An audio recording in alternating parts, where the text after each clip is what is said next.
দিন শেষে রাত শেষে দেখবেন আমার সাথে কেউ নেই, আমি একাই। তেমন কিছু না, কারি আবু রায়হানের তারাবির জন্য প্রস্তুতি চলতেছে আর কি। একটু পরে তারাবির নামাজ পড়াবে, তো এই জন্য মেকআপ করতেছে যেন নিজেকে একটু সৌন্দর্য দেখা যায়।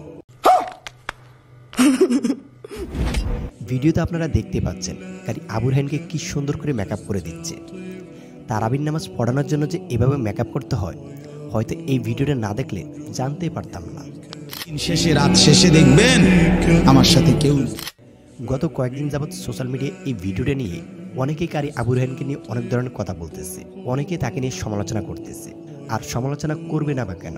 কারি আবু রায়হান একজন আন্তর্জাতিক হাফেজ হয়ে সে যদি মেকআপ করে তারাবির নামাজ পড়াতে যায়, তাহলে মানুষ তার কাছ থেকে শিখবে কিভাবে? তাহলে মানুষ তার পিছনে নামাজ পড়বে কিভাবে?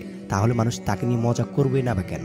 এখন কথা হচ্ছে, কারি আবু রায়হান কি আসলে মেকআপ করে তারাবির নামাজ পড়ায়, নাকি এর পিছনে রয়েছে অন্য কিছু?